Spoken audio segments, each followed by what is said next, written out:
తెలంగాణ జనసమితి అధ్యక్షులు professor Kodandaram sir ఎమ్మెల్సీగా మొన్న ప్రమాణం స్వీకరణ చేసిన విషయం కూడా మనకు తెలిసిందే.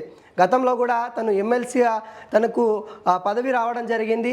అయితే దాన్ని గవర్నర్ తిరస్కరించడం, మరోసారి తనని ఎమ్మెల్సీగా మరి కాంగ్రెస్ ప్రభుత్వం పెద్దలు మరియు సీఎం రేవంత్ రెడ్డి మరి గవర్నర్ని విన్నపించుకోవడం, తనని ఈసారి మరి ఎమ్మెల్సీగా కొనసాగే విధంగా అటు గవర్నర్ కూడా ఆమోదించడం అయితే జరిగింది. అయితే జనసమితి తెలంగాణ జనసమితితోని తను పార్టీ స్థాపించేసి అనేక విధాలుగా తెలంగాణ ఉద్యమకారులని మరి నిరుద్యోగులు రిటైర్డ్ అయిన ఎంప్లాయీస్ను వాళ్ళందరికీ అండగా ఉంటానని ప్రొఫెసర్ కోదండరాం సార్ అనేక సార్లు హామీ ఇవ్వడం జరిగింది.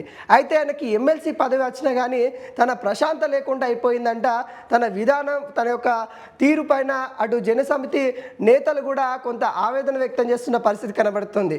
ప్రొఫెసర్ కోదండరాం సార్, నీకు పదవి వచ్చింది, మరి మా సంగతి ఏంటి అని కూడా మరి తెలంగాణ జనసమితికి సంబంధించిన కీలక నేతలు మరి ప్రొఫెసర్ కోదండరాంని నిలదీస్తున్న పరిస్థితి కనబడతా ఉంది.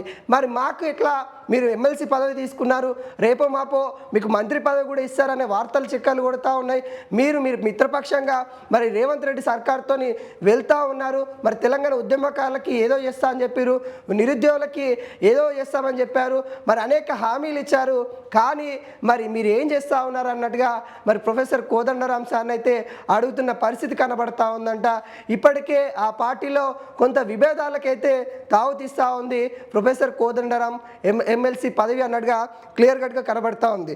అయితే కాంగ్రెస్ పార్టీతోని మిత్రపక్షంగా 2018 నుండి కూడా మిత్రపక్షంగా మరి తెలంగాణ జనసమితి ప్రొఫెసర్ కోదండరాం సార్ అయితే ఉండడం అయితే జరిగింది.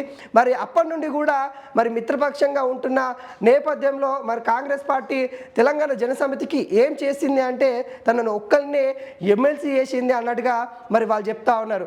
అయితే మొన్న ఎలక్షన్స్లో జరిగినప్పుడు కూడా అంటే 2023 ఎలక్షన్స్ అప్పుడు కూడా మరి వీళ్ళు ఒక్క మిత్రపక్షంగా కొనసాగే సమయంలో కూడా అనేక హామీలు మరి కాంగ్రెస్ ఇచ్చింది. వాటన్నిటిని కూడా మరి గుర్తు చేస్తూ ఉంది తెలంగాణ జనసమితికి సంబంధించిన నేతలు. దాదాపుగా వీళ్ళు మిత్రపక్షంగా ఉన్నప్పుడు 2 ఎమ్మెల్సీ పదవులు ఇస్తామని, 5 కార్పొరేషన్ చైర్మన్లు ఇస్తామని, 4 జెడ్పీ చైర్మన్లు ఇస్తామని మరి ముందే ఒప్పందం జరిగింది. కానీ ఇక్కడ ఒకరికి మాత్రమే ఎమ్మెల్సీ పదవి ఇవ్వడం జరిగింది. అది కూడా అధ్యక్షులైన ప్రొఫెసర్ కోదండరాం సార్కు మాత్రమే ఎమ్మెల్సీ పదవి ఇవ్వడం అయితే జరిగింది. మరి ఇంకొక ఎమ్మెల్సీ ఎప్పుడు ఇస్తారు, మరి మిగతా 5 కార్పొరేషన్ చైర్మన్లు ఎవరికి ఇస్తారు అంటూ ఆ నేతలందరూ కూడా మరి ప్రొఫెసర్ కోదండరాంని అడుగుతున్న పరిస్థితి కనబడతా ఉంది. మరి ప్రొఫెసర్ కోదండరాం ఏం చెప్పాలి, సమాధానం ఏం చెప్పాలో తెలియని పరిస్థితిలో, తను అయోమయం పరిస్థితిలో ఉన్న నేపథ్యం కనబడుతోంది. ఇటు పదవి వచ్చినా కానీ ఆనందం లేకుండా ప్రొఫెసర్ కోదండరాం సార్ అయితే ఉన్నట్టు కూడా క్లియర్గా కనబడతా ఉంది. తన తీరు పైన తన పార్టీ నేతలే కొంత అసంతృప్తి వెల్లడిస్తూ ఉన్నారు. నీకు పదవి వచ్చింది సరిపోతుందా, నీ పదవి ఒక్కరికే సరిపోతుందా, మరి మా పరిస్థితి ఏంటి? మేమంతా 2023లో ఎలక్షన్లో కాంగ్రెస్కు ఓటేయమని చాలా తిరిగాము, కాంగ్రెస్ పార్టీకి ఓటేయండి, మనం బీఆర్ఎస్ పార్టీని ఓడగొట్టాలని గల్లీ గల్లీ తిరిగాము.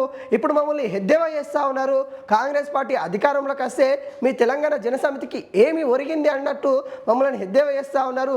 వీటిపైన మీరేం సమాధానం ఇస్తారంటూ ప్రొఫెసర్ కోదండరాం సార్ని నిలదీస్తూ ఉన్నారు తెలంగాణ జనసమితి నేతలందరూ కూడా. మరి దీనిపైన కూడా కొంత ఉద్రేకంతో నేతలైతే ఉన్నారు. అదే ఆవేదనతో ప్రొఫెసర్ కోదండరాం సార్ కూడా ఉన్నట్టు కూడా కనబడతా ఉంది. తెలంగాణ ఉద్యమకారులు కావచ్చు, రిటైర్డ్ అయిన ఎంప్లాయీస్ కావచ్చు, ఎవరైతే ప్రభుత్వ ఉద్యోగులు ఎవరైతే ఉన్నారో వాటి సమస్యలపైన కూడా తాను అనునిత్యం కొట్లాడతాను కూడా అనేక సార్లు చెప్పారు. తన యొక్క పదవి ఉన్నా లేకపోయినా కానీ తను కొట్లాడతా అని చెప్పడం అయితే జరిగింది. ఏదైతే మిత్రబంధంతో వెళ్తున్న సమయంలో వాళ్ళు ఇచ్చిన హామీలు కూడా ఖచ్చితంగా నెరవేర్చే విధంగా మరి నేను వాళ్ళపైన ఒత్తిడి తీసుకొస్తాను కూడా చెప్తున్న పరిస్థితి కనబడతా ఉంది. వాళ్ళ నేతలందరికీ కూడా కొంత భరోసా ఇస్తున్న పరిస్థితి కనబడతా ఉంది. మీరెవరు ఆవేశపడద్దు, మనకి ఇంకో ఎమ్మెల్సీ పదవి, అదేవిధంగా 5 కార్పొరేషన్ చైర్మన్ పదవులు, 4 జెడ్పీ చైర్మన్ పదవులు కూడా వచ్చే అవకాశం ఉంది. మరి నేను ఖచ్చితంగా ఇప్పిస్తాను, కాంగ్రెస్ ప్రభుత్వం పైన, సీఎం రేవంత్ రెడ్డి పైన ఆ నమ్మకం ఉంది అంటూ ప్రొఫెసర్ కోదండ కోదండరాం చెప్తున్న పరిస్థితి కనబడుతూ ఉంది. మరి చూడాలి. ఇప్పటికే తెలంగాణ జనసమితి మొత్తం కూడా కాంగ్రెస్ కనుసైగలో వెళ్ళిపోయిన పరిస్థితి కనబడుతూ ఉంది. అయితే అందులో ఉన్న నేతలు మాత్రము వేరే వైపు వెళ్ళాలా లేకుంటే అందులోనే కొనసాగాలనే అయోమయంలో ఉన్న పరిస్థితి కనబడుతూ ఉంది. ఇప్పటికే ప్రొఫెసర్ కోదండరాం సార్కి అయితే అనేక విన్నపాలు అయితే వస్తున్న పరిస్థితి కనబడుతూ ఉంది. రిక్వెస్ట్ లెటర్లు పెడుతున్న పరిస్థితి అయితే కనబడుతూ ఉంది. మేము మా పరిస్థితి ఈ విధంగా అయిపోయింది. కాంగ్రెస్ పార్టీ వచ్చి 2.5 సంవత్సరాలైనా కానీ మరి తెలంగాణ జనసమితికి ఏమీ ఒరిగింది లేదు.